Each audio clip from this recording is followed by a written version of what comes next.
بسم اللہ الرحمن الرحیم۔ رکانہ پہلوان اور درخت۔ ایک بار آقا صلی اللہ علیہ وآلہ وسلم پھرتے پھرتے وادی عظم میں جا نکلے۔ ادھر اس ویرانے میں سیدنا ہاشم کی قوم کا پہلوان رکانہ بکریاں چرایا کرتا تھا۔ وہ بہت مضبوط اور بھاری جسم کا بندہ تھا بھی حد سے زیادہ لڑاکا، مزور اور فسادی۔ اس نے اپنی قوم میں بہت ظلم کیے تو قوم نے اسے بستی سے نکال دیا۔ وہ صحرا میں بکریوں کا ریوڑ لیے پھرتا رہتا۔ وہ صحرا میں آقا صلی اللہ علیہ وآلہ وسلم کو مل گیا۔ آقا کا پیغام میں پھیلا تو ہر ایک کے لیے تھا۔ اسلام کے اس الوہی پیغام میں توبہ بھی ہے۔ شرمندگی اور شرمساری کا ایک آنسو گناہگار آنکھ سے تڑپ کے بہہ نکلے تو اللہ پچھلی ساری سیاہ کاریوں پہ سیاہ لکیر مار دیتا ہے۔ آقا صلی اللہ علیہ وآلہ وسلم نے متکبر فسادی رکانہ کو بھی اسلام کی طرف بلایا، سلامتی کی راہ میں آنے کے لیے دعوت دی۔ اب رکانہ تو جسمی بندہ تھا، سر سے پاؤں تک جسم کی طاقت اور اپنے زور کا گھمنڈی۔ عقل و فہم اور عرفان ذات کے سفر کے لیے بھی منہ کھول کے بولا، میرے ساتھ کشتی کر لیں، اگر مجھے پچھاڑ دیا تو جو کہو مان لوں گا۔ آقا صلی اللہ علیہ وآلہ وسلم نے اس کا چیلنج قبول کر لیا۔ صحرا کی ریت پر وہ دیو ہیکل رکانہ پنجے کھول کے بازو پھیلا کے آقا صلی اللہ علیہ وآلہ وسلم کے روبرو آ گیا۔ اس کے منہ سے جھاگ نکل رہی تھی اور کانوں سے دھواں، آنکھوں میں نفرت کے شعلے اور پورے جسم میں اپنی قوت کا نشہ۔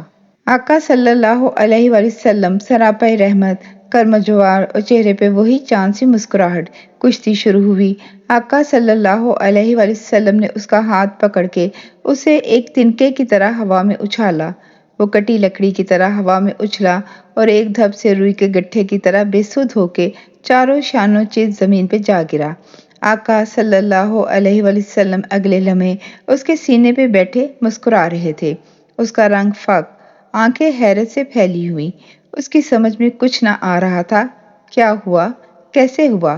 بولا، 10 بکریاں آپ کی ہوئیں، ایک بار اور کشتی کروں گا۔ آقا صلی اللہ علیہ وآلہ وسلم نے اسے اٹھنے دیا۔ اس بار کشتی سے پہلے اپنے جسم کو زور آور اور خوفناک بنانے کے جتنے جتن کر سکتا تھا اس نے کیے۔ کشتی شروع ہوئی۔ پہاڑ سا اس کا جسم روئی کے گال کی طرح اڑا اور دھپ سے پھر زمین پہ وہ تھا۔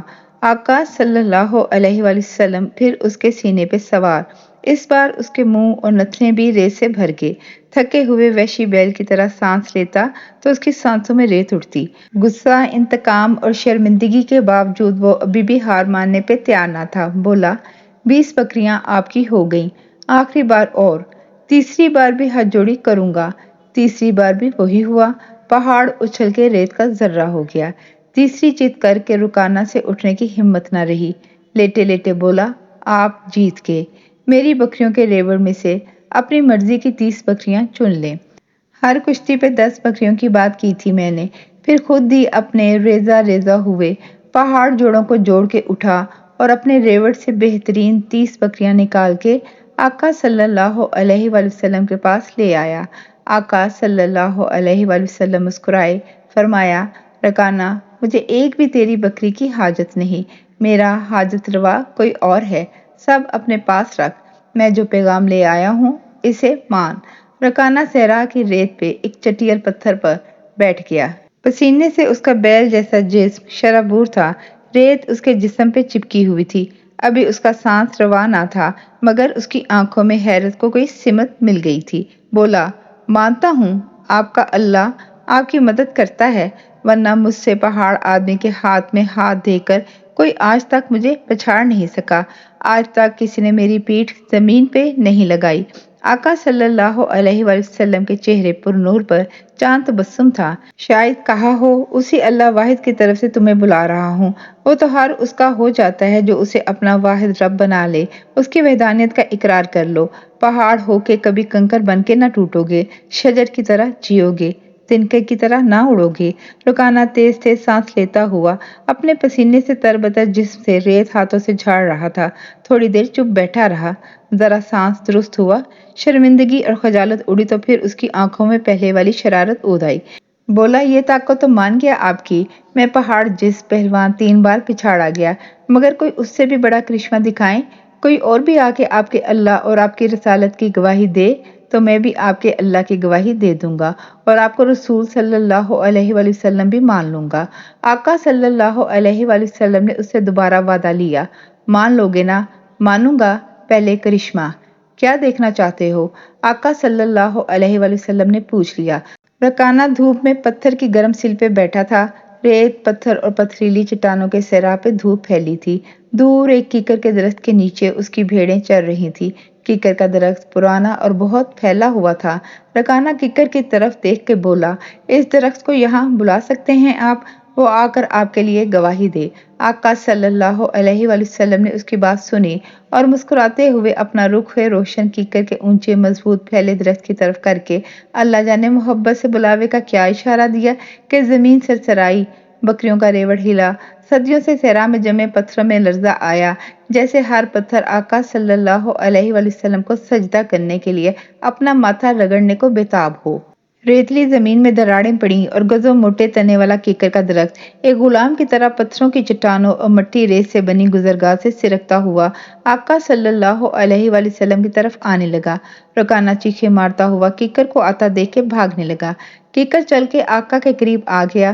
اس کے چلنے سے ریت راہ میں ایک گہری کھائی بن گئی۔ لگتا تھا کیکر کا درخت اپنے سارے پتے اور شاخیں لے کر سجدہ شکر کرتے ہوئے آقا صلی اللہ علیہ وآلہ وسلم سے نور ہدایت لے رہا ہو، آقا صلی اللہ علیہ وآلہ وسلم کی رسالت کی گواہی دے رہا ہو، بتا رہا ہو کہ کیسے تپتے ہوئے صحرا میں اکیلے سال ہر سال دھوپ سہ کے اوروں کے لیے سایہ کرنے کے لیے جینا ہے۔ رکانہ کا ذہن موف ہو چکا تھا۔ اس کی آنکھوں نے جو دیکھ لیا وہ منظر کوئی اور انسانی آنکھ نہ دیکھ سکتی تھی۔ آقا صلی اللہ علیہ وآلہ وسلم نے رکانہ کی طرف تبسم فرمایا اور بولے، دیکھ لیا کرشمہ، سن لی گواہی، درخت کو اب واپس اس کی جگہ بھیج دوں؟ رکانہ کے منہ سے بول نکلنا بند ہو گئے۔ آقا صلی اللہ علیہ وآلہ وسلم نے اپنے غلام کیکر کے درخت کو محبت کی۔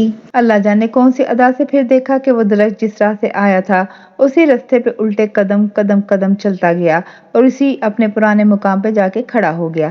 بکریاں بہت دیر تک اس درخت سے دور کھڑی سہمی ہوئی اسے دیکھتی رہیں۔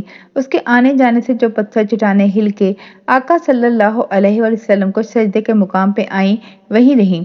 راہ میں ریت کی گہری کھائی میں درخت کی جڑوں کے گزرنے کے تمام نقوش اسی طرح سنبھالے موجود رہی۔ ریت کی کھائی میں آتے اور جاتے ہوئے اونچے درخت کی تمام گہری جڑوں کے فنگر پرنٹ محفوظ ہو گئے۔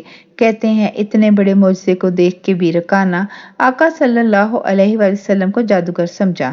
سمجھ جن کو آنن فانن آ گئی، وہ مکہ سے 300 میل دور شمال میں یثرب کی بستی تھی، 600 میٹر کی بلندی پہ بلند، جس شہر کے شمال میں جبل احد اور جنوب میں جبل عائر، شہر کے مغرب اور مشرق میں عہد قدیم کے کسی آتش فشاں لاوے کا جمع سیال ہررا، جو صدیوں کی دھوپ سے جل کے ایسے جگہ جگہ سے پھٹا ہوا تھا جیسے اس کی سطح پہ سیاہ لوہے کی تیز نوکیلی چھریاں ہوں۔ کہنے کو وہ اس شہر بے مثال کی غیر بلند حفاظتی دیوار تھی۔ ان دو پہاڑوں اور سیاہ ہرے کی چٹانوں کے درمیان لال سنہری مٹی ریت کا نخلستان تھا۔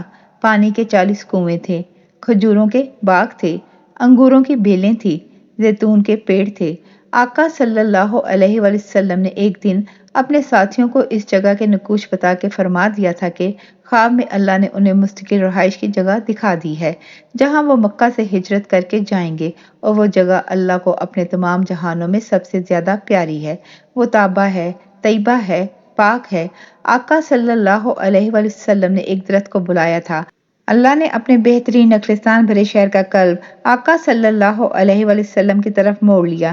جاری ہے، جزاک اللہ خیر۔